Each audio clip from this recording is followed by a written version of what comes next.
warahmatullahi wabarakatuh. Ibu-ibu dari gugus 3 dari SD Ngerasel, SD Kunci 3, SD Kunci 1, SD Jati Bimbing 1, SD Jati Bimbing 2 yang saya hormati, sudah mau datang ke sini untuk mengikuti acara sosialisasi budaya positif di SDN Jati Bimbing 3 dan Bojonegoro oleh Aidiana Jisusati kelas 29 angkatan 7 guru penggerak. Terima kasih saya sampaikan yang sebesar-besarnya untuk panjenengan semua. Assalamualaikum warahmatullahi wabarakatuh. Sebelum memulai acara, marilah kita berdoa agar acara pada siang hari ini berjalan dengan baik dan lancar. Berdoa mulai. Selesai. Bapak Ibu, Ibu-ibu, Ibu Guru, saya akan menyampaikan sosialisasi tentang budaya positif yang saya pelajari di Guru Menggerak, yaitu pada modul 1.4. Salam dan bahagia. Assalamualaikum warahmatullahi wabarakatuh, yaitu jargon dari Guru Menggerak, yaitu salam dan bahagia. Elaborasi pemahaman modul 1.4 budaya positif, pengembangnya yaitu Andi Nur Cahyani SPD MS, kemudian Budian Samsiati Rajasa MSc, Dr. Murti Ayu Wijayati MPD. Jadi pengembangnya 3 ibu ini. Agenda dalam modul ini yaitu pembukaan, pemahaman inti, eksplorasi konsep, tanya jawab, kemudian refleksi. Pertanyaan pemantik dalam modul 1.4 dalam Guru Penggerak ini yaitu, apakah Anda setuju dengan pernyataan ini? 1. Hukuman dapat mendisiplinkan anak. Kemudian yang kedua, menghukum siswa dengan membersihkan halaman merupakan disiplin positif.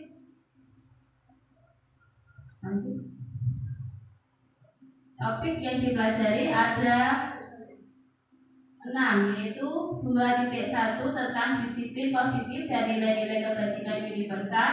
Kemudian 2.2 teori motivasi, hukuman dan penghargaan, restitusi. 2.3 yaitu keyakinan kelas. 2.4 yaitu kebutuhan dasar manusia dan dunia berkualitas. Kemudian 2.5 restitusi, yaitu terdapat 5 posisi kontrol di dalamnya. Dan 2.6 yaitu restitusi sendiri, yaitu segitiga restitusi. Eksplorasi konsep pembelajaran 2.1, disiplin positif dan nilai-nilai kebajikan universal. Sebelum melanjutkan materi, mari kita melihat video yang akan kami sajikan.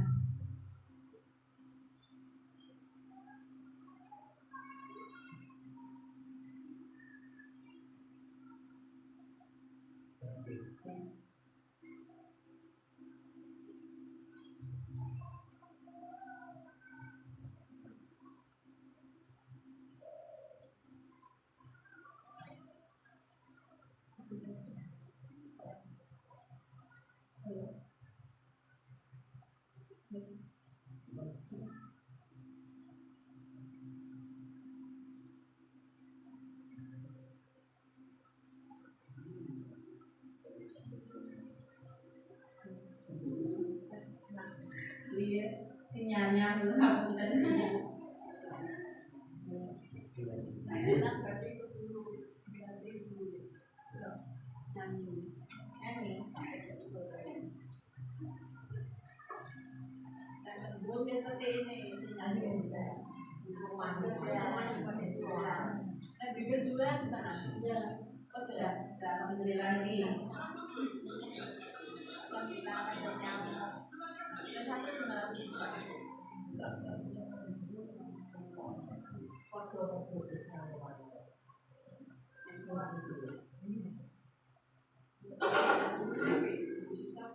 The Bluetooth device is ready to help.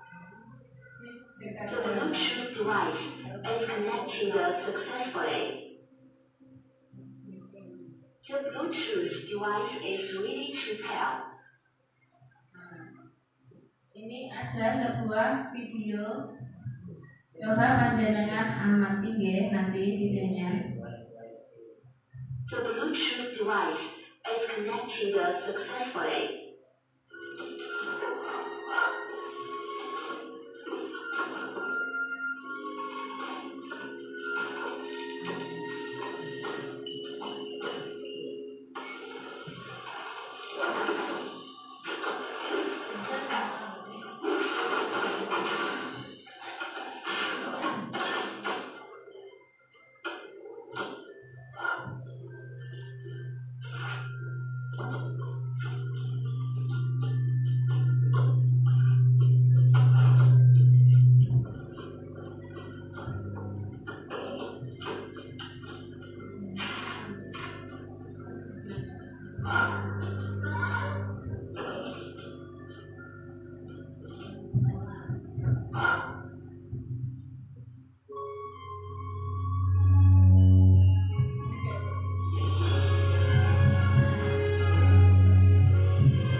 Kira-kira apa yang dapat kita petik dalam video tersebut?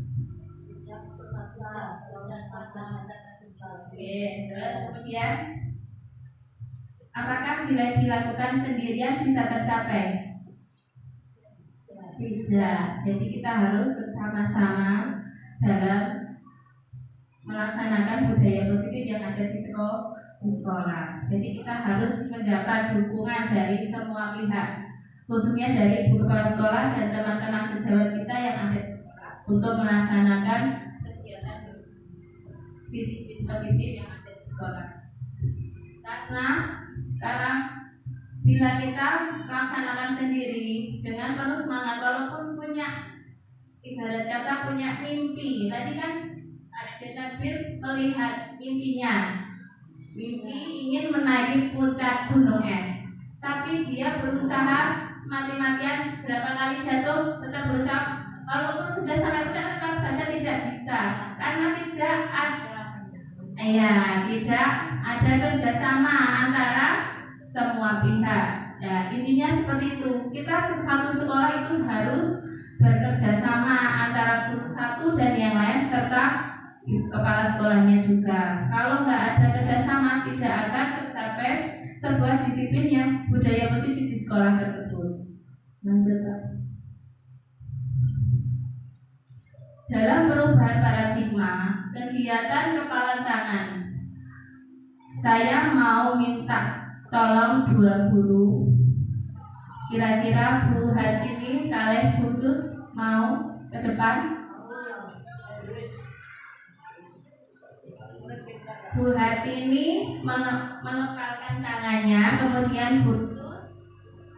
Bagaimana caranya merayu khusus? Harus gimana punya merayu Bu Hartini agar Bu Hartini mau membuka kepala tangannya dengan cara merayu atau bagaimana? Dua kepala tangan Bu Hartini.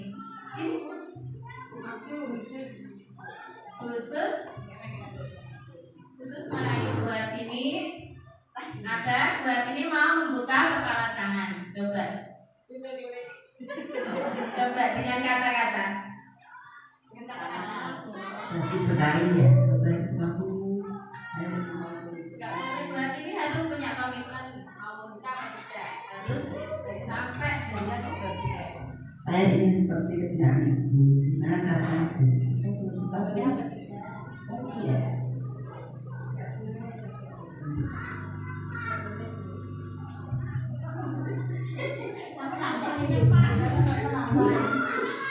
Saya ingin tahu.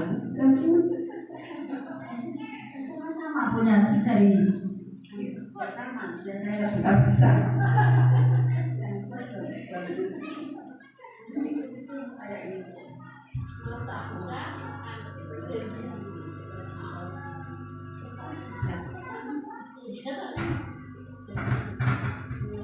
Nanti kalau ibunya tahu, saya juga ingin tahu apa maksud dari membuka ini ada Tahu bu, biar saya itu sama ibu. Saya tuh ada jawabannya Bu, mungkin ya sama dengan saya punya misalnya saya beda itu saya beda.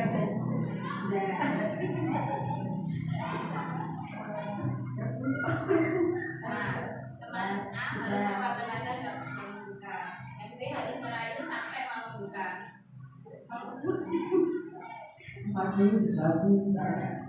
Ada uangnya apanya itu?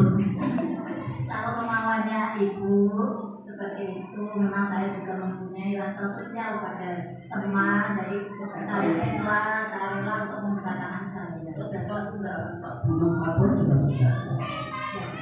Sama. Tepuk tangan untuk Bu Hartini kalian khusus. Nah, Bu Hartini orangnya berjiwa sosial yang tinggi, kasihan kepada temannya, jadi beliau membuka kepala tangannya. Padahal seharusnya Bu Hartini itu dengan sekuat tenaga menjaga kepala tangan itu agar sebuah rahasia untuk tidak diketahui orang lain. Ada A dan B, Anda dan teman Anda. Sobeklah secari kertas kecil, tuliskan benda atau sesuatu yang sangat berharga, tapi tidak usah nanti juga ya. Letakkan di salah satu tangan Anda dan genggam benda atau sesuatu tersebut dengan segala daya. Buatlah sebuah kepalan. Dan kemudian teman B akan mencoba dengan sekuat tenaga dengan berbagai cara untuk meminta Anda memberikan benda tersebut.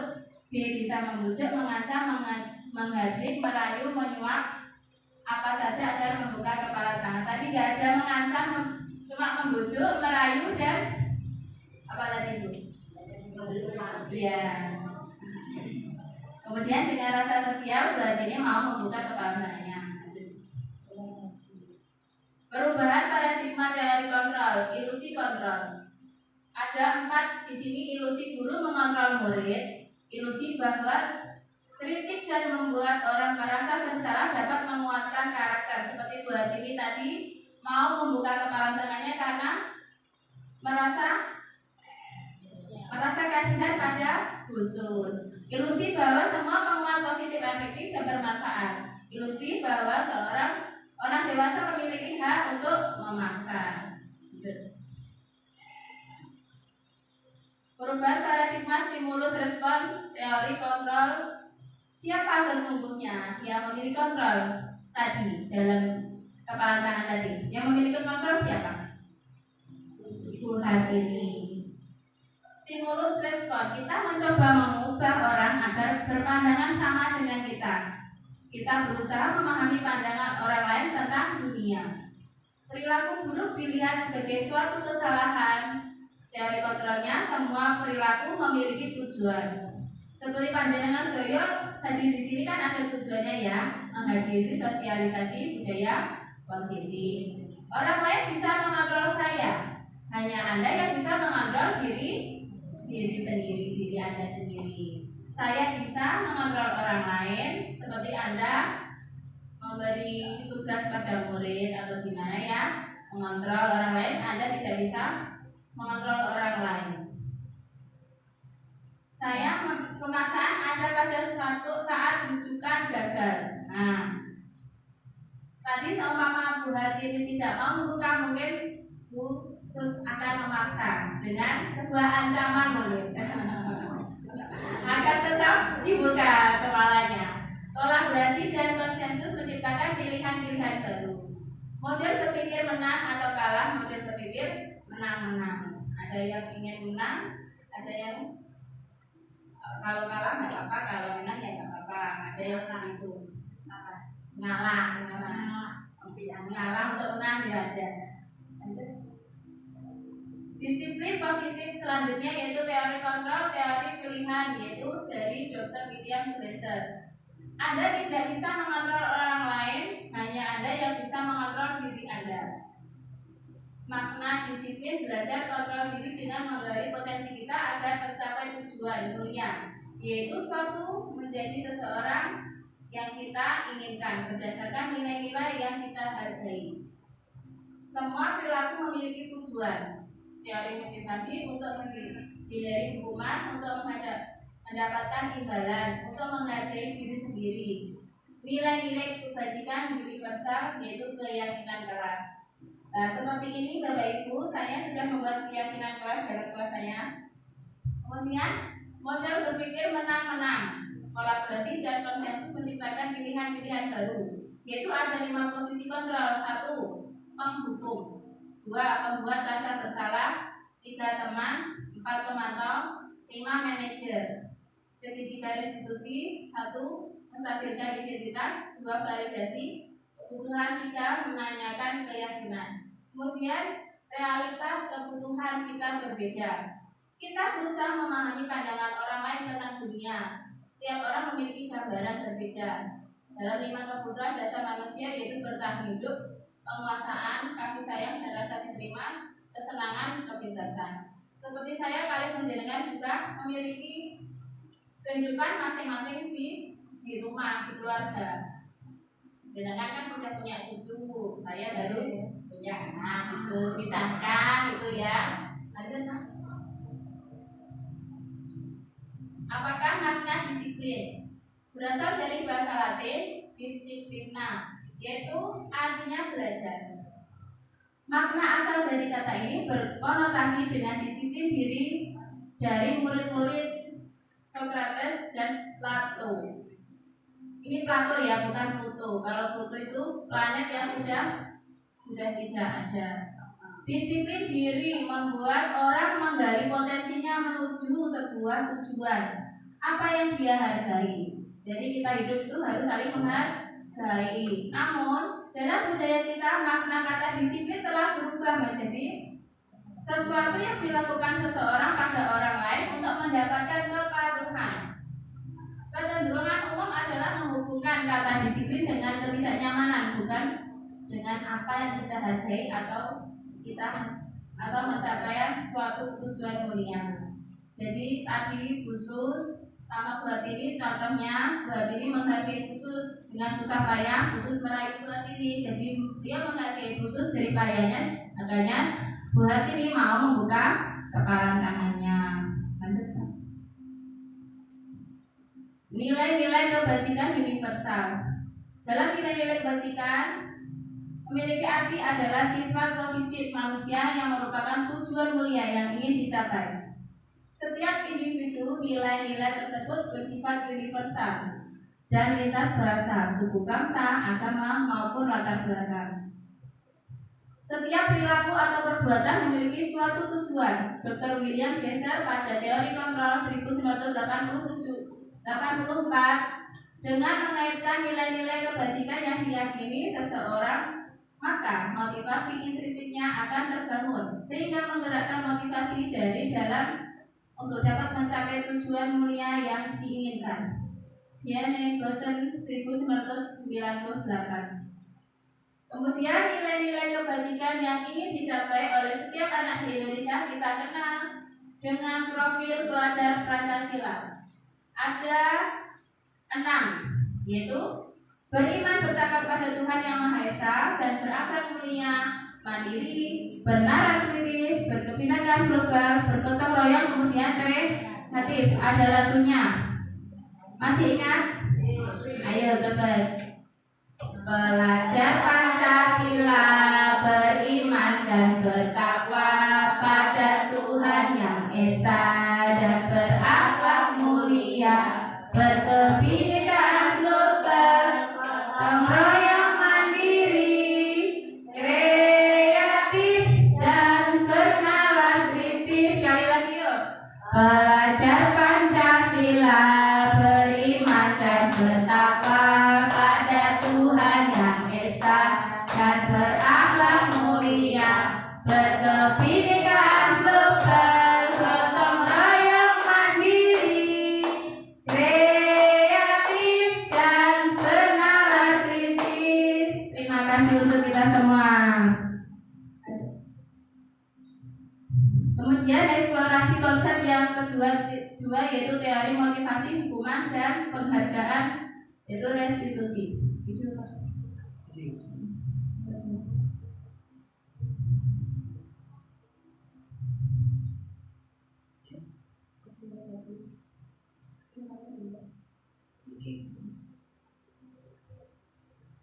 Mari kita melihat Bluetooth device is video ready to pair. selanjutnya.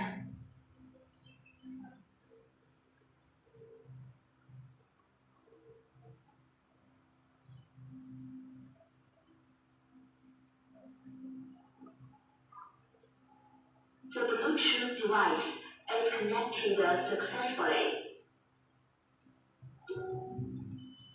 Salam bahagia Ibu dan Bapak Guru hebat. Dalam penerapan disiplin positif restitusi, salah satu program yang dikembangkan adalah 5 posisi kontrol.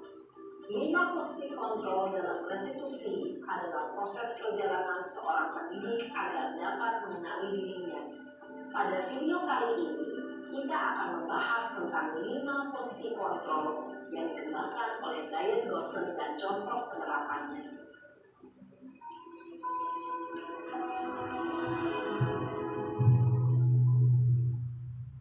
5 posisi kontrol itu adalah 1. Posisi penghukum, 2. Posisi pembuat merasa bersalah, 3. Posisi teman, 4. Posisi pemantau atau monitor, dan 5. Posisi manajer. Untuk lebih memahami kelima posisi tersebut, mari kita saksikan kasus Naren yang terlambat hadir 20 menit di sekolah dan melihat bagaimana kelima posisi kontrol dalam menghadapi masalah tersebut.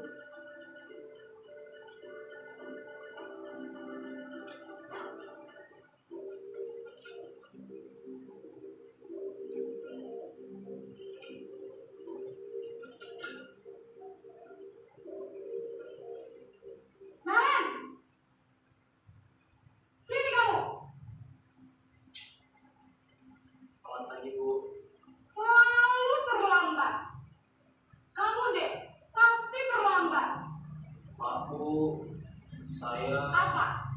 Apa coba? Alasan kamu apa lagi? Kapan sih kamu tidak terlambat? Malas sekali ya kamu jadi anak. saya Dasar pemalas. Gak kapok-kapok sih kamu. Sudah berapa kali terlambat? Sana, kamu keliling lapangan basket 2 kali. kenapa saya harus beli lapangan basket, Bu? Kenapa? Kamu anak ibu. Berani-beraninya jawab. Sudah terlambat, masih berani jawab enggak? Sekarang, keliling lapangan basket 5 kali sekalian. Biar kapok. Cepat. Pergi sana.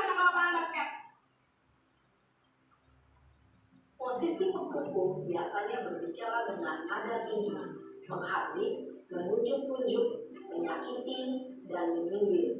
Hukuman bisa berupa fisik maupun psikis. Ibu dan bapak guru hebat, dampak yang terjadi pada murid ketika guru berada pada posisi pemukul adalah murid cenderung akan memberontak, bahkan menyimpan dendam.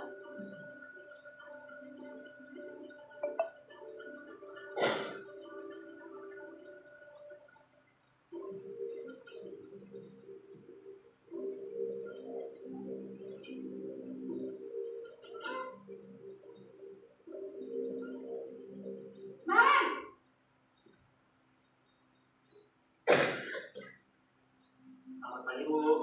Naren, kamu kenapa terlambat lagi, nak?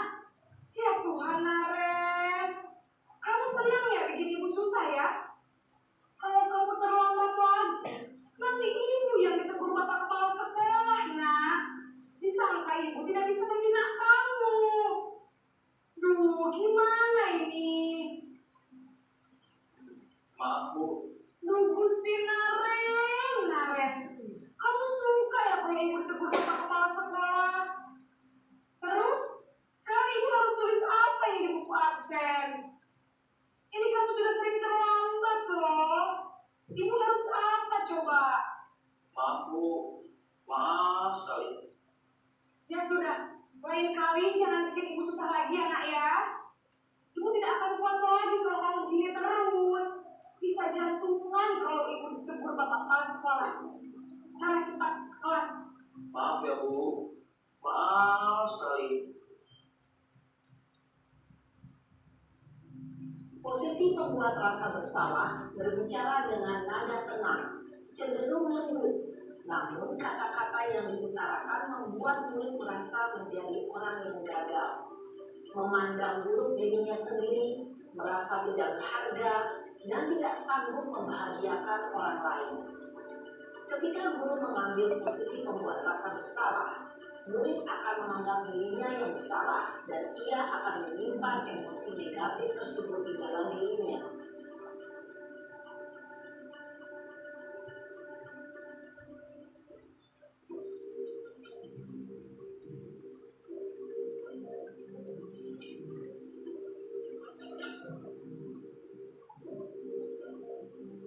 Naren,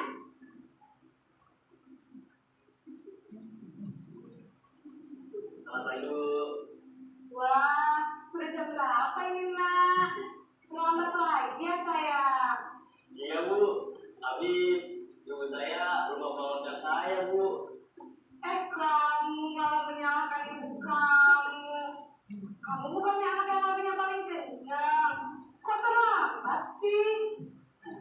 Iya, Bu. Saya memang terlambat bangun tadi.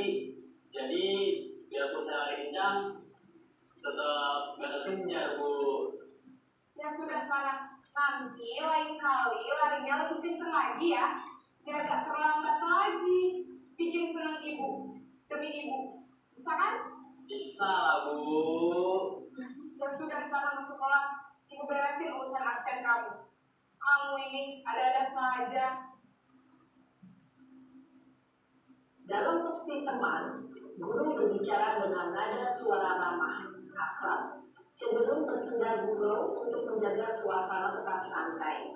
Murid akan merasa senang, aman, dan akrab dengan guru. Identitas yang tercipta adalah identitas sukses atau berhasil. Namun, perlu diingat, karena ini masih dorongan eksternal, maka ada faktor ketergantungan dari murid kepada orang tertentu. Di sini guru absennya, sehingga di lain waktu murid bisa berperilaku baik, namun hanya kepada orang-orang tertentu saja.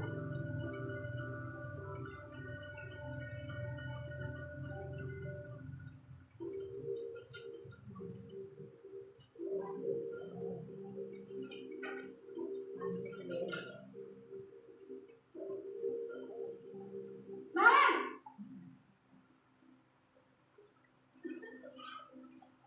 Selamat pagi, Bu. Naren, apa peraturan sekolah kita tentang jam berapa kita harus masuk sekolah, nak? Kita harus di sekolah jam 7, Bu. Iya betul, sekarang sudah jam 7.20. Kalian sudah tahu konsekuensinya jika terlambat hadir? Paham Bu, saya harus tinggal kelas pas jam istirahat selama 20 menit. Iya benar, konsekuensinya demikian. Jadi nanti jam 9.30 pas istirahat, kamu harus tinggal di kelas, kerjakan tugas tambahan untuk ketertinggalan kamu, ya. Baik Bu. Posisi pemantau mengandalkan penghitungan atau data untuk mengontrol murid. Guru mengarahkan murid berdasarkan peraturan dan konsekuensi. Seorang pemantau menunjukkan bahasa tubuh dan ekspresi wajah yang datar dan cenderung formal.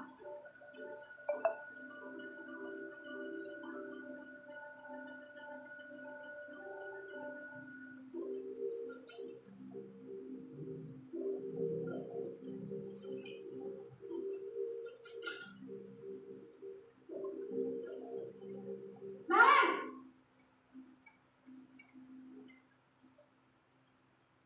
Selamat pagi Bu. Selamat pagi Naren. Maaf Bu, saya terlambat. Iya, sekolah masuknya jam 7, sekarang sudah jam 7.20. Jadi sekarang bagaimana ini Naren? Maaf Bu, saya lupa setel alarm saya semalam. Baiklah, menurut kamu, keyakinan sekolah yang mana yang perlu kamu tingkatkan? Menghargai diri sendiri dan orang lain mungkin ya Bu. Setuju. Jadi, apakah Naren meyakini prinsip saling menghormati tersebut? Iya Bu, saya meyakininya. Apakah Naren bersedia memperbaiki masalah keterlambatan ini? Bersedia Bu. Bagaimana kamu akan memperbaiki masalah keterlambatan ini? Saya akan coba untuk tidak lupa menyetel alarm saya Bu. Baik, kalau Naren lupa menyetel alarm di rumah, ada orang yang kira-kira bisa bantu mengingatkan tidak? Ada Bu, kakak saya, Kak Emma. Ada lagi selain Kak Emma? Selain Kak Emma, ada ibu saya. Baik, jadi yang mengingatkan Naren adalah Kak Emma dan ibu kamu ya? Kira-kira akan mulai setel alarm kapan ya Naren?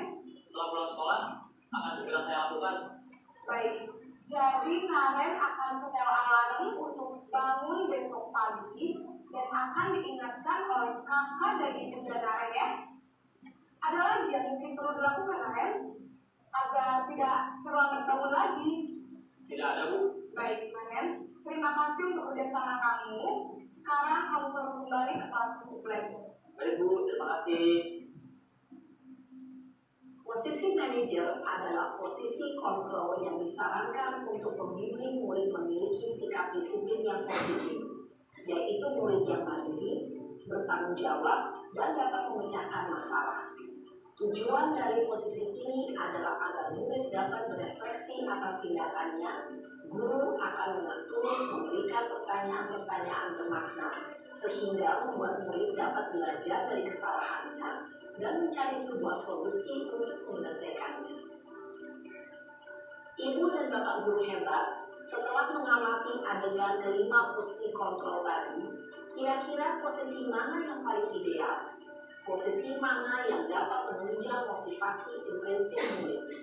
Ya, tentu posisi manajer.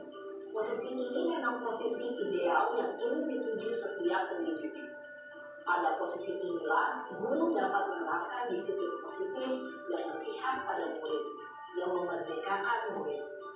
Perjalanan seorang pendidik tentunya tidak mudah untuk sampai pada posisi seorang manajer. Namun, tujuan kita pasti, yaitu menciptakan murid-murid yang mandiri, merdeka, dan bertanggung jawab.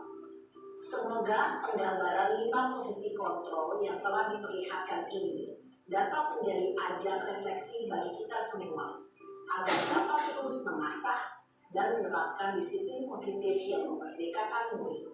Mari terus berlatih dan bersemangat. Selamat menerapkan. Salam dan bahagia Ibu dan Bapak Guru hebat.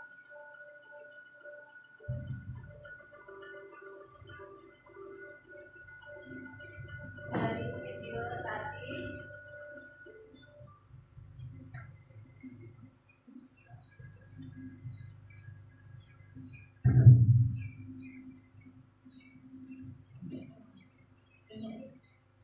Dari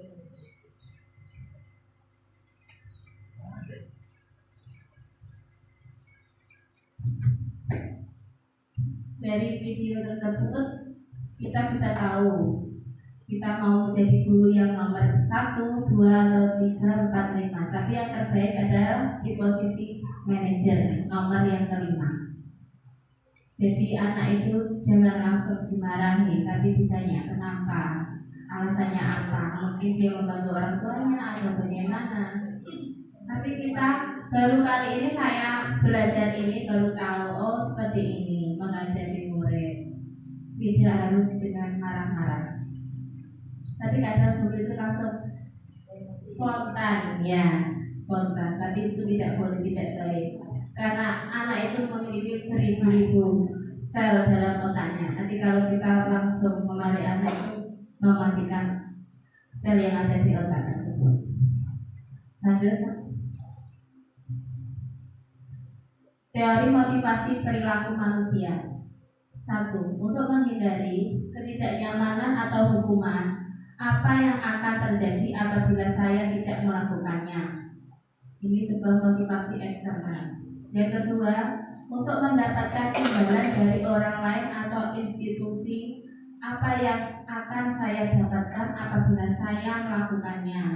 Itu sebuah motivasi eksternal. Kemudian yang ketiga, untuk menghargai diri sendiri, saya akan menjadi orang yang seperti apa bila saya melakukannya. Ini motivasi internal, tujuan disiplin positif, yaitu yang ketiga yang terbaik. Saya itu ikut guru penggerak ini yang nomor 3. Saya itu ingin jadi apa?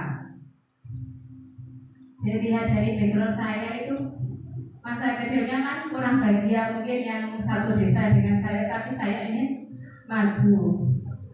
Tidak patah semangat, jadi setiap ada program apa saya ingin mengikuti. Saya tidak mau ketinggalan zaman, istilahnya seperti itu. Jadi saya mengikuti pelatihan dalam 1 tahun kemarin saya lebih hampir 100 mendapat sebuah piagam. Kemudian sampai Masya Allah, ternyata aku mengikuti pelatihan.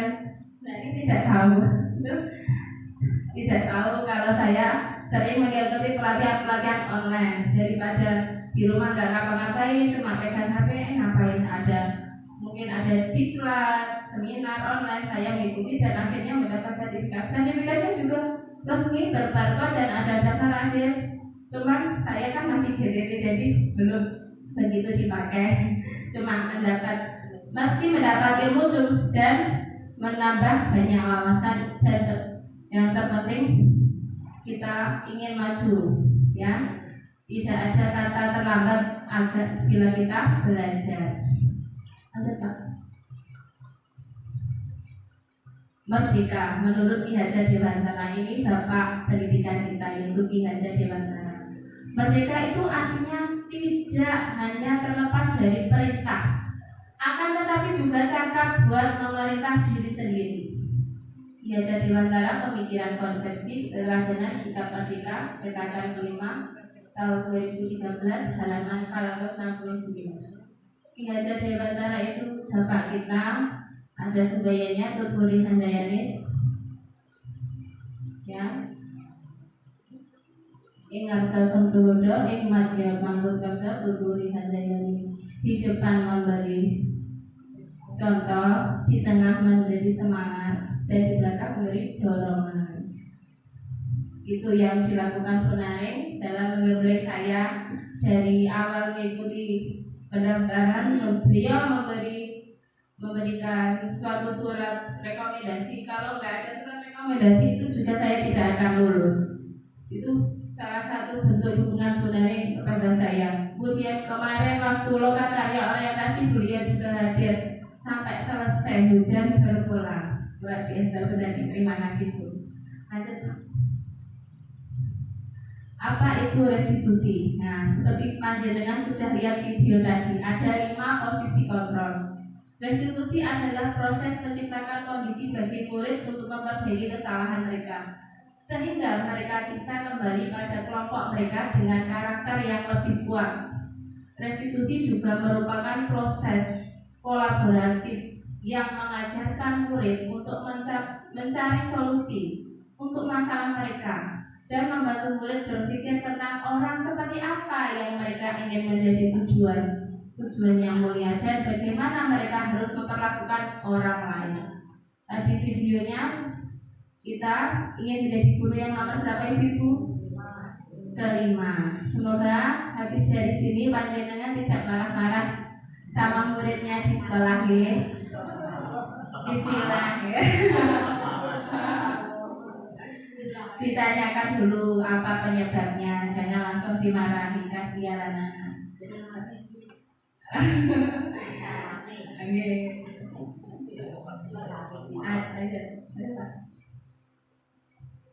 Ada 9 ciri-ciri restitusi. 1. Bukan untuk menebus kesalahan, namun untuk belajar dari kesalahan. Yang kedua, memperbaiki hubungan. Ketiga, tawaran bukan paksaan. 4. Restitusi menuntun untuk melihat ke dalam diri. Yang kelima, restitusi mencari kebutuhan dasar yang menyadari tindakan. Kemudian yang keenam, restitusi diri adalah cara yang paling baik. Ketujuh, restitusi fokus pada karakter bukan tindakan. Yang kedelapan, restitusi fokus pada solusi. Yang kesembilan, restitusi memberikan murid yang berbuat salah pada kelompoknya. Eksplorasi konsep pembelajaran yang ketiga, keyakinan kelas.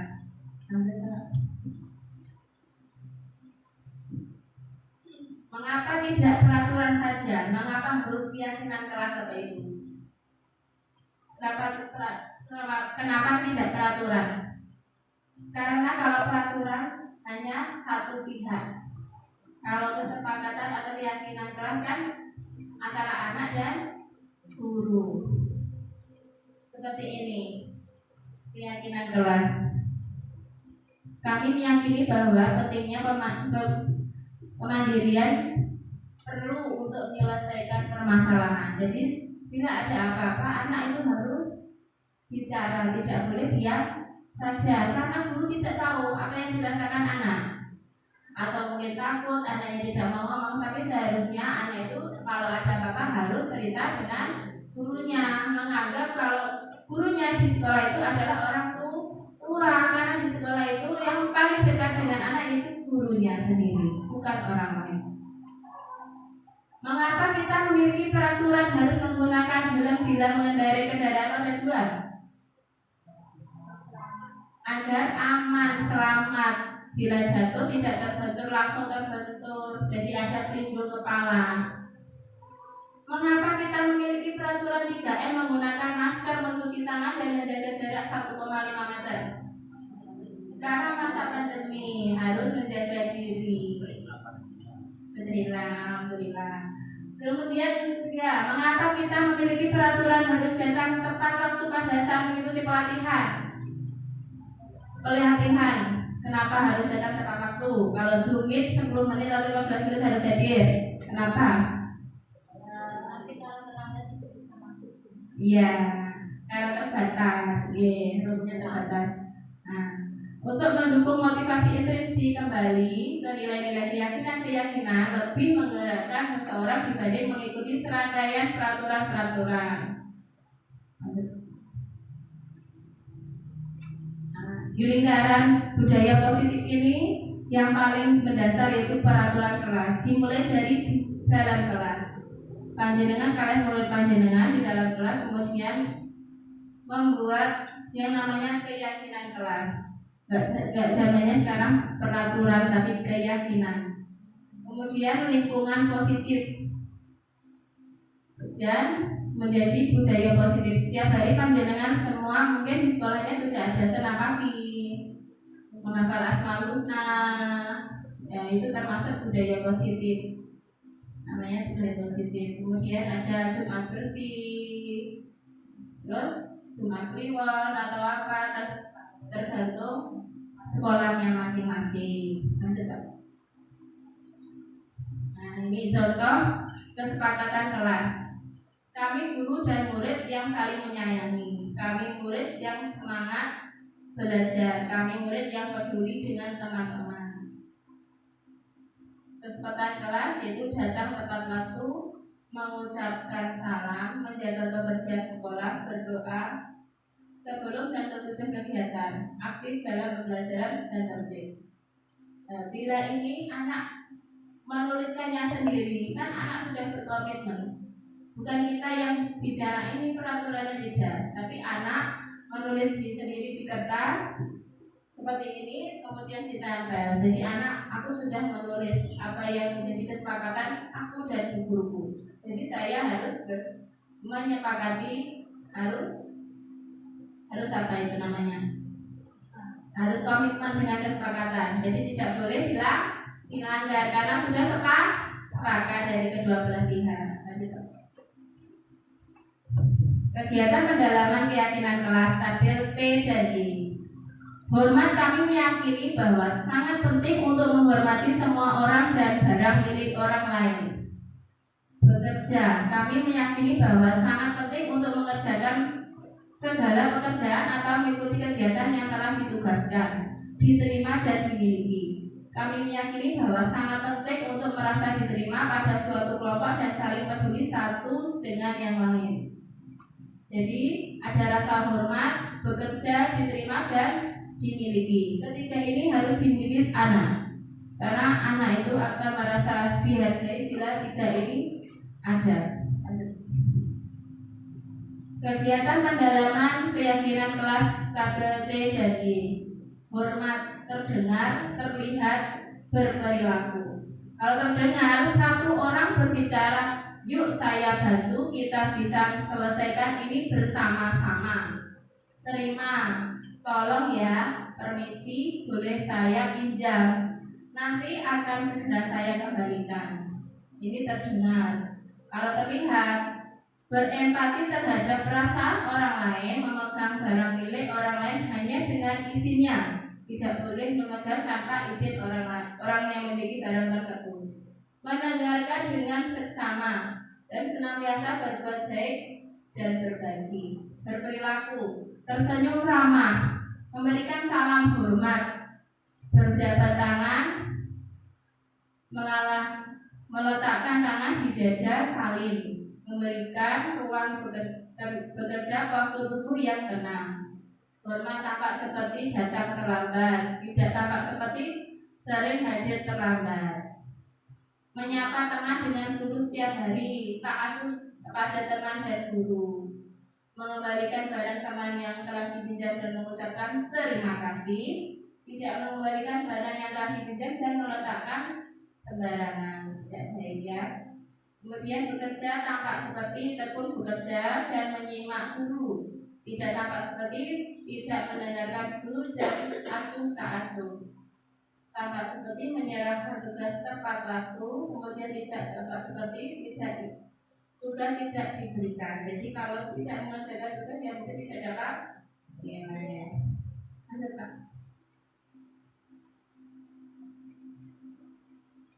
Nah ini ibu-ibu coba selalu kembalikan buku di tempatnya. Kira-kira keyakinan kelasnya gimana? Ayo dipikir. Dilarang mengganggu orang lain. Keyakinan kelasnya gimana? Sudah masih ingat?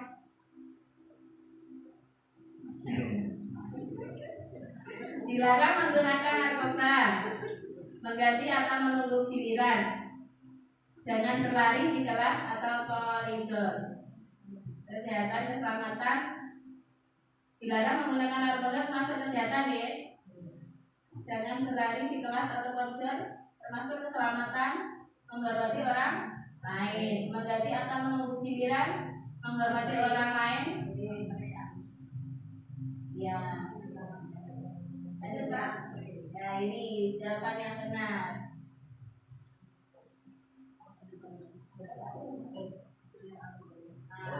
Selalu kembalikan buku ke tempatnya. Nah, keyakinan kelas termasuk tanggung jawab. Jadi bila mengambil buku yang ditaruh dikembalikan di tempatnya kembali. Dilarang mengganggu orang lain termasuk menghormati orang lain. Oke. Hadir di sekolah 15 menit sebelum pembelajaran dimulai. Nah, itu menghormati orang lain dan berkomitmen seperti tadi, memiliki kesepakatan kelas. Dilarang melakukan kekerasan, termasuk keselamatan menghormati orang lain. Seperti anak-anak kalau bertengkar itu tidak boleh ya. Dilarang menggunakan narkoba, termasuk kesehatan. Bergantian atau menunggu giliran menghormati orang lain, bersabar, antri seperti mengambil gaji di bank itu antri, harus mengambil antrian, tidak boleh mendahului teman. Gunakan masker, termasuk kesehatan, keselamatan. Jangan berlari di kelas atau koridor, juga keselamatan, keamanan.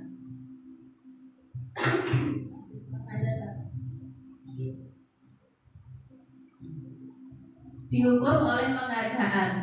Penambahan materi pada dihukum oleh penghargaan yaitu semula ada 5 unsur atau hasil riset menjadi 8. Pengaruh jangka pendek dan jangka panjang. Penghargaan menghukum. Penghargaan mengurangi ketepatan, penghargaan tidak efektif, kemudian penghargaan merusak hubungan. Yang ke-6, penghargaan menurunkan kualitas, penghargaan mematikan kreativitas, penghargaan mengurangi motivasi intrinsik. Tindakan guru. Nah, ini kira-kira apa isinya? Termasuk hukuman atau konsekuensi. Mencatat 100 kali di dalam buku kalimat "Saya tidak akan terlambat lagi karena terlambat datang ke sekolah." Kira-kira termasuk hukuman atau konsekuensi? Hukuman. Lari mengelilingi lapangan. Basket 2 kali karena terlambat hadir di sekolah. Konsekuensi apa hukuman? Murid diminta untuk push up 15 kali karena tidak menggunakan masker ke sekolah. Kira-kira hukuman atau konsekuensi? Menggantikan kertas tugas teman yang telah dicoret-coret. Membersihkan tumpahan air di meja tulis karena tersenggol pada saat belajar. Murid disuruh untuk mengenakan sepatu seharian di sekolah karena tidak mengenakan sepatu hitam. Lari mengelilingi lapangan basket 2 kali karena terlambat 10 menit untuk pelajaran PJOK. Kira-kira apa? Konsekuensi. Coba kita lihat jawaban yang benar apa? Mencatat 100 kali di dalam buku kalimat yaitu "Saya tidak akan terlambat lagi karena terlambat datang ke sekolah" yaitu sebuah hukuman. Yang kedua, lari mengelilingi lapangan basket 2 kali karena terlambat hadir di sekolah termasuk hukuman. Yang ketiga, murid diminta untuk push up 15 kali karena tidak menggunakan masker di sekolah termasuk hukuman. Menggantikan kertas tugas teman yang telah dicoret-coret. Nah, kita harus konsekuensi, kita harus lakukan, kita harus bertanggung jawab apa yang kita lakukan. Membersihkan tumpahan air di meja tulis karena tersenggol pada saat belajar. Konsekuensi. Tersenggol ya harus dibersihkan sendiri. Murid disuruh untuk mengenakan sepatu sehari di sekolah karena tidak mengenakan sepatu hitam. Hukuman. Lari mengelilingi lapangan basket 2 kali karena terlambat 10 menit untuk pelajaran PJOK.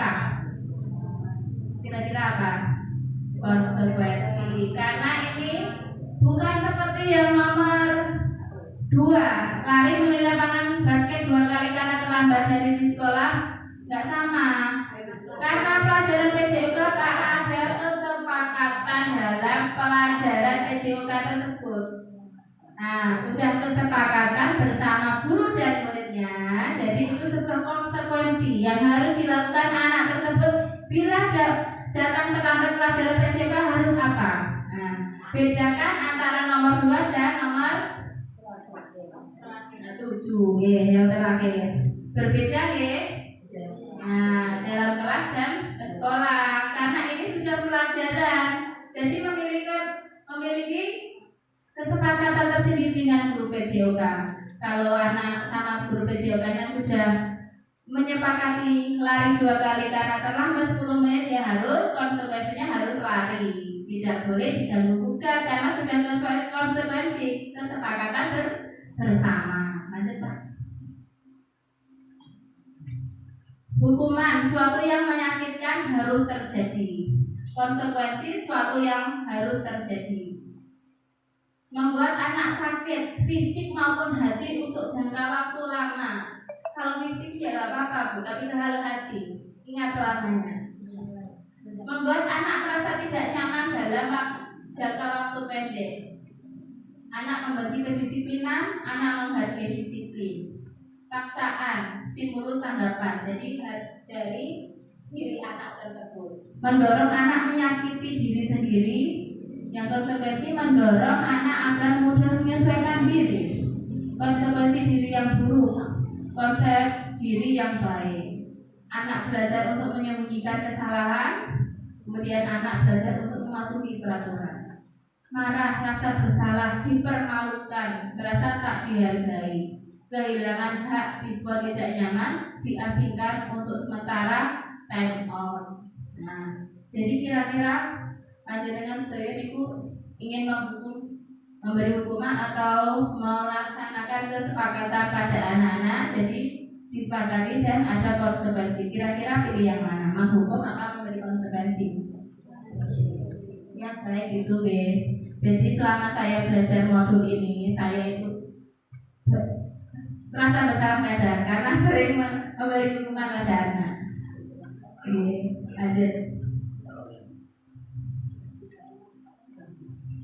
Identitas gagal hukuman, identitas sukses, disiplin, konsekuensi, restitusi. Suatu yang menyakitkan harus terjadi, suatu harus terjadi, restitusi merupakan pilihan. Tidak nyaman untuk murid atau anak untuk jangka waktu panjang, tidak nyaman untuk murid atau anak untuk jangka waktu pendek, menguatkan untuk murid atau anak dalam waktu jangka panjang. Korban mendapatkan keadilan, korban bisa diabaikan. Korban mendapatkan ganti, murid atau anak akan tersakiti, murid atau anak dibuat tidak nyaman, murid atau anak mendapatkan penguatan. Perilaku pasif agresif meningkat, penguatan hanya bertahan dalam jangka waktu pendek, masalah terpecahkan kalau restitusi. Sistem tidak akan berjalan bila murid tidak takut. Memerlukan monitoring dan supervisi terus-menerus dari guru. Murid belajar bertanggung jawab untuk perilakunya. Sebentar lagi kita mendapat supervisi dari kepala sekolah dan pengawas. Ini kira-kira siapa yang sudah berlaku hanya pada sebuah institusi, tidak berlanjut pada kehidupan nyata. Membantu penerapan mengikuti peraturan dalam masyarakat, fokus pada pemecahan masalah dalam jangka waktu panjang. Kemudian yang kedua, peraturannya adalah kamu harus, kalau hukum itu kamu harus, apa peraturannya, mampukah kamu melakukannya, terima kasih. Apa yang kamu yakini, apa yang bisa kamu lakukan untuk memperbaiki masalah ini. Murid atau anak membenci peraturan, sebuah negatif. Paradigma yang negatif ya, murid anak menghormati peraturan netral. Murid atau anak menghormati dirinya dan orang lain itu yang positif. Itu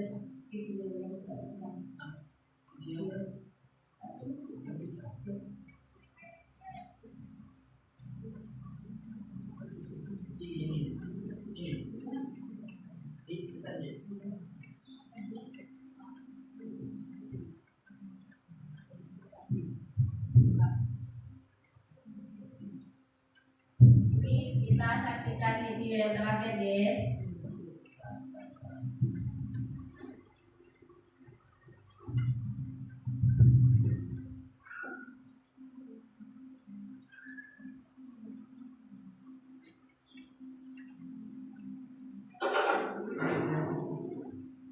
truth, Dwight is really too pale.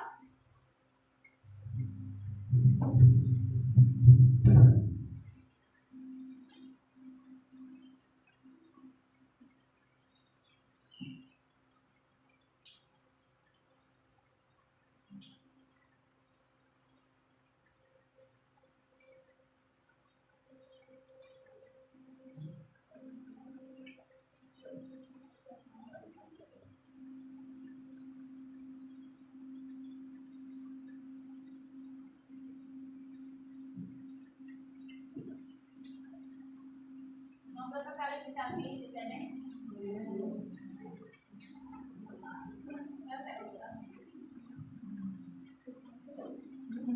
Pesan si Mbak Emily ya.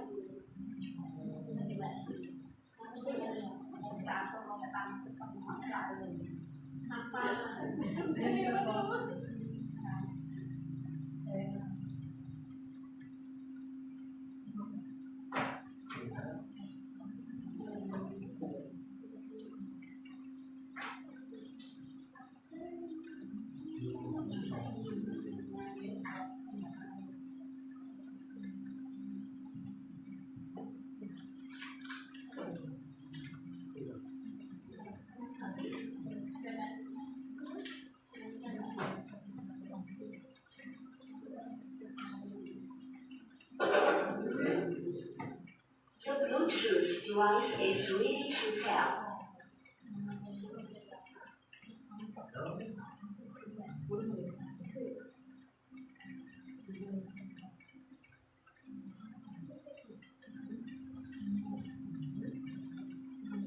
The Bluetooth device is connected successfully. Salam dan bahagia Ibu dan Bapak Guru hebat. Pada video kali ini kita akan membahas tentang salah satu program disiplin positif yang diterapkan di lingkungan sekolah yang dikenal dengan nama restitusi.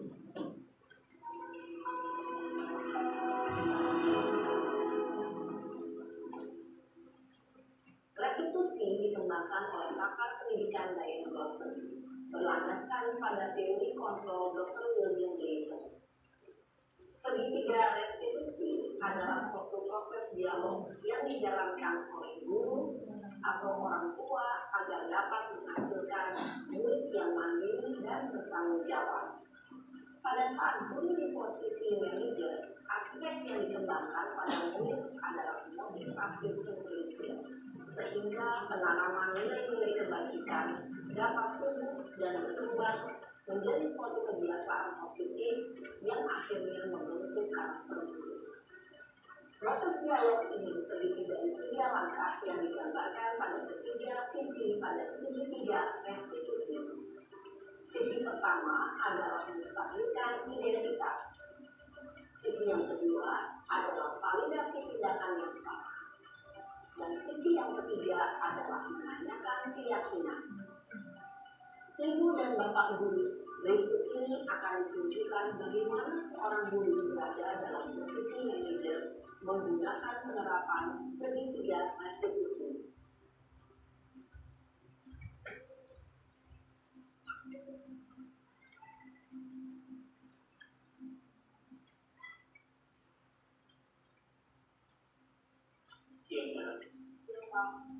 Sudah lama nggak ketemu sekarang? Kenapa hari ini ada di sini? Kesel Pak, kesel banget. Masa aku dikatain tukang fitnah Pak?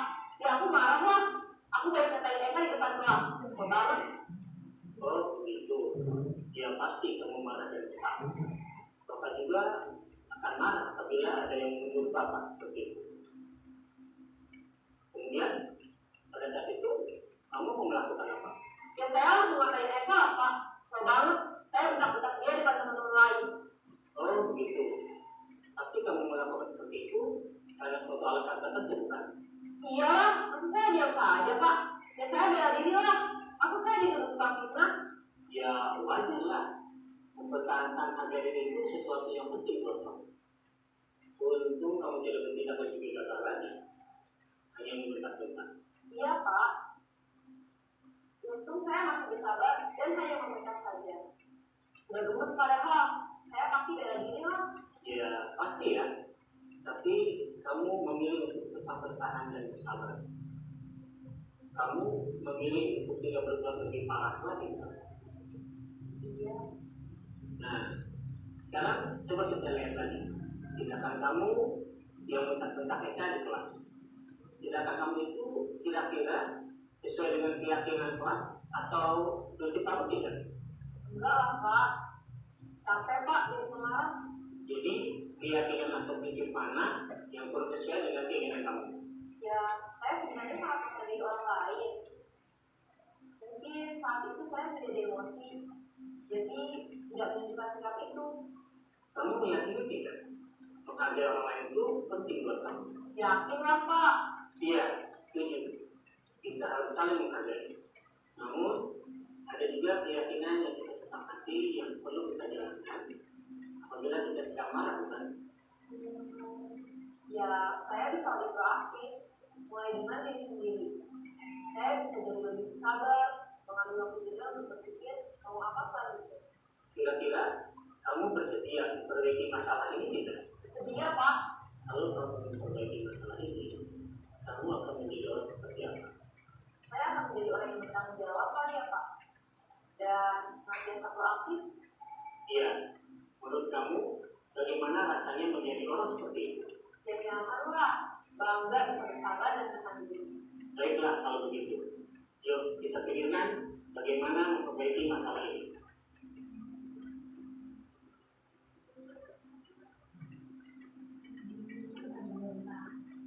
Ibu dan Bapak guru hebat, baru saja kita menyaksikan contoh bagaimana seorang guru berada dalam posisi manajer menggunakan penerapan segitiga restitusi. Mari kita bahas satu persatu. Pada sisi pertama, menstabilkan identitas berdasarkan pada prinsip bahwa membuat kesalahan adalah bagian dari proses pembelajaran. Sisi pertama dari segitiga ini berperan menggeser identitas murid dari identitas gagal ke identitas sukses. Murid yang sedang bertingkah laku yang tidak pantas atau menarik diri saat itu sedang mengalami identitas gagal. Bila kita mengkritiknya, maka posisinya tidak akan berubah. Kita bisa mengajukan pernyataan-pernyataan ini. 1. Membuat kesalahan sesuatu yang wajar. 2. Manusia tidak ada yang sempurna. 3. Kita bisa memperbaiki masalah ini. 4. Saya tidak menanyakan kesalahannya. Saya lebih fokus bagaimana memperbaiki masalah ini.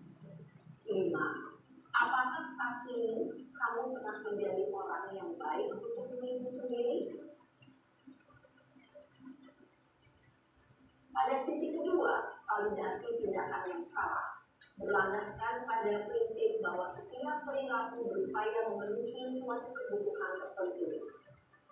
Guru yang telah memahami teori kontrol akan bergeser dari pemikiran stimulus respon menjadi proaktif dan mencoba untuk mengenali tujuan dari perilaku murid, mengenali dan mengakui kebutuhan murid ini dapat memperbaiki hubungan dengan murid tersebut. Pernyataan atau pertanyaan bisa disampaikan dengan nada suara tidak menghakimi atau memojokkan, sehingga dapat mengembalikan murid pada posisi positif. 1. Kamu bisa saja bertindak lebih gegabah lagi dari ini. 2.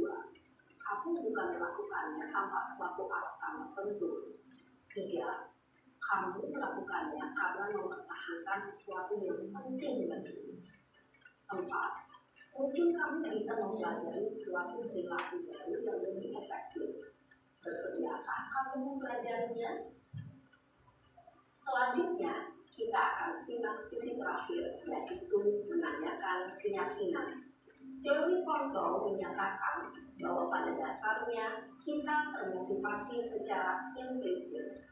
Pada saat perilaku yang salah telah divalidasi dan identitas sukses telah stabil, maka murid telah siap menaikkan keyakinan-keyakinannya dengan tindakannya yang salah dan pemikirannya telah bergeser menjadi orang yang jujur. Pertanyaan-pertanyaan ini dapat mengaitkan keyakinan-keyakinan yang dianut murid. 1. Sebagai keluarga atau kelas, apa yang kita yakini? 2. Nilai-nilai apa yang telah kita sepakati? 3. Seperti apa gambaran sebuah kelas yang ideal bagi kamu? 4. Kamu ingin menjadi orang seperti apa?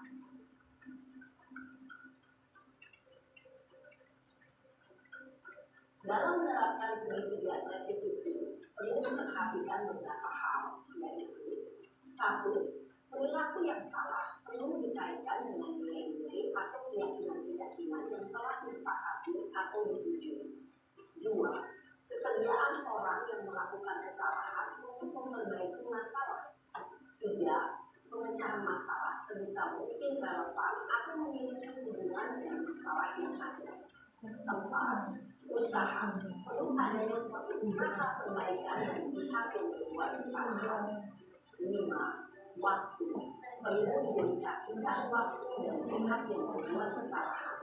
Tanyakan kapan akan mulai melakukan usaha untuk memperbaiki masalah. Dengan memahami struktur penerapan segitiga restitusi, diharapkan guru dapat menerapkan posisinya sebagai manajer dengan mengajukan pertanyaan-pertanyaan bermakna yang dapat membuat murid menjadi lebih percaya diri, bertanggung jawab, dan mandiri. Nah, ibu bapak guru perlu tidaknya mengikuti ketiga tahapan dalam segitiga restitusi bergantung pada ringan beratnya suatu permasalahan. Misalnya, bila permasalahan tersebut ringan, maka tidak perlu dijalankan secara berurutan.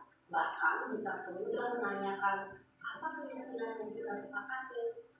Dengan menjalankan segitiga restitusi, dengan mengajukan pertanyaan-pertanyaan bermakna, diharapkan murid menjadi lebih kuat secara pribadi, dapat membuka wawasan diri agar dapat menyelesaikan permasalahannya sendiri, semakin percaya diri, mandiri, dan merdeka. Salam dan bahagia, ibu bapak guru hebat.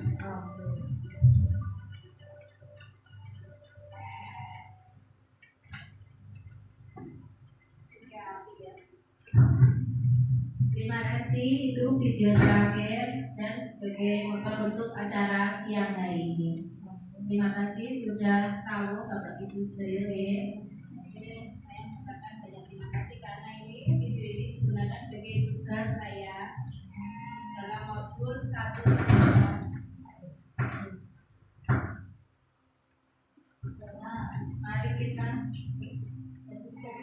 Mari kita tutup acara ini dengan bacaan adalah Alhamdulillahirabbil alamin. Jadi saya tanya ke seperti tadi itu menghadapi permasalahan anak-anak kita semua kan tiap hari hampir jadi permasalahan.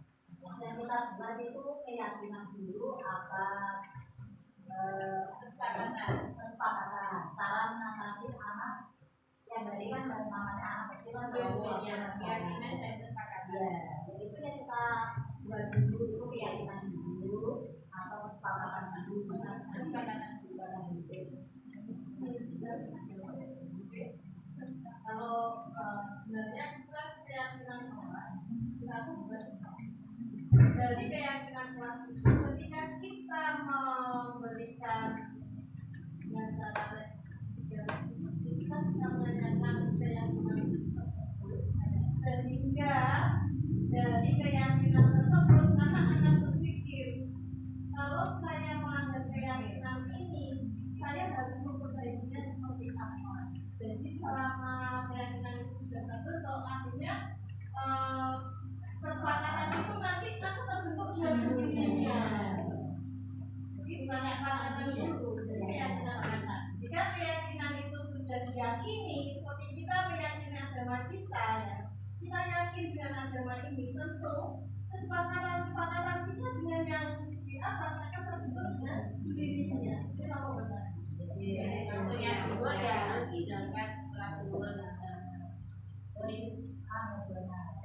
di Rizka, sebagai ketua semua itu kan belum pernah melaksanakan seperti ini kan ada makanya ini disebarkan seperti apa itu keyakinan. Kita membuat keyakinan itu dalam waktu bersamaan satu kelas, atau kita membuat keyakinan itu pada waktu anak-anak itu melakukan kesalahan. Keyakinan belum itu di awal belajar bisa. Kalau untuk berarti sekarang segera dibuat. Seperti itu. Keyakinan itu kan sebelum ada masalah kita sudah yakin. Jadi masalah itu tidak akan terjadi. Walaupun nanti ketika ada masalah kita bisa cross-check mengingatkan itu gimana. Mengingatkan Keyakinan yang sudah terlaksana itu apa? Mengingatkan. Kalau aturan itu lebih kalau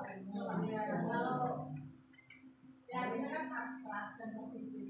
Itu sedikit saja dapat dia seperti disiplin, kita harus disiplin. Disiplin itu dalam segala hal kan bisa tidak hanya disiplin waktu, tapi disiplin dalam segala hal. Misalkan kalau ada guru menerangkan di depan anak-anak yang mendengarkan guru nggak boleh ngomong. Ingatkan betul kemarin sudah kesepakatan kelasnya nggak boleh ngomong, nanti nggak ngomong. Nanti dengan ada yang kerja jangan Itu kan kesepakatan dari Kalau keyakinan itu bukan seperti itu. Jadi kalau keyakinan kelas kita sudah yakin kalau menghargai, menghormati orang itu adalah sesuatu yang harus kita yakini. Ketika ibu guru berbicara di depan, berarti murid-murid harus mendengarkan. Itu bentuk kita menghormati, menghargai guru yang sedang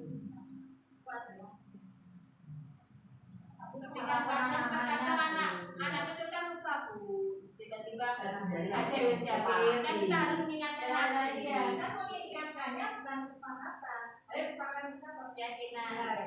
kalau menghargai sekarang kita sudah yakin menghormati orang adalah Keyakinan. Lagi untuk anak kecil kan kadang susah karena namanya anak kita harus mengulang. Keyakinan itu tidak terlalu tidak terinci kan. Kalau peraturan kan terinci. Nah, kalau keyakinan kan menghargai, menghormati orang lain itu dalam aspek apapun. Dan dinyatakan berarti saya harus menghargai, menghormati orang. Seperti ini termasuk menghargai atau tidak? Akhirnya seperti itu. Tapi ini bisa kalau mengajar kelas kan juga Beda gimana dia memang beda. bedanya ini ingat saya ya. Kita membuat keyakinan itu berdasarkan tulisan dulu. Ditulis. Nah, nanti kalau katakanlah kita menghormati, kemudian dijelaskan ya ditulis. Oh, ini keyakinan kita harus menghormati orang lain. Kita memberikan amaran. Ini kalian boleh keyakinan kamu apa? Misal dia menulis tidak boleh berbicara ketika ibu mendengar menerangkan, tidak boleh membantu teman, tidak boleh belajar. Nah, itu kita ngomongkan. Mereka kan pemikiran anak kan macam-macam. Nah, kita kumpulkan, oh ini berarti termasuk kategori apa anak-anak? Ini kategori menghormati atau menghargai. Ya, terserah dia mau membuat kalimat seperti apapun, kemudian kita arahkan, oh kalau hal seperti ini berarti yang namanya keyakinan bahwa kita harus menghormati, menghargai orang lain.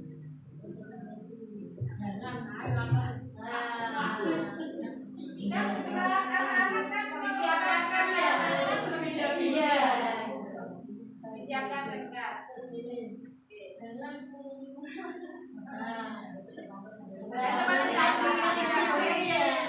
tidak boleh lari gurunya menonton boleh itu dikategorikan oh ini masuk kategori kutilan anak berarti yang mananya kita harus biarkan anak-anak mengeksplor kata-katanya Jadi kita yang merangkum menjadi kata-kata yang positif. Kalau keyakinan kelas jangan sampai pakai kata yang negatif. Ada lagi buat ini. Terus tadi kan di momen-momen tertentu atau di awal-awal kita berbuat tadi seperti keyakinan dulu kita terangkan atau yang saja kita terangkan dari yang baik dulu. Terus nanti kalau dari yang baik kita menanyakan lagi, kita bertemu dengan pertanyaan. Seandainya dia melakukan Ingatkan lagi.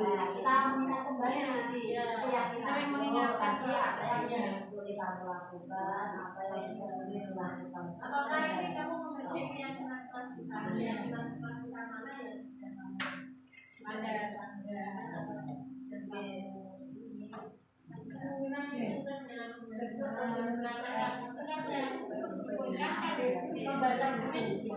Kadang ada yang belum baca.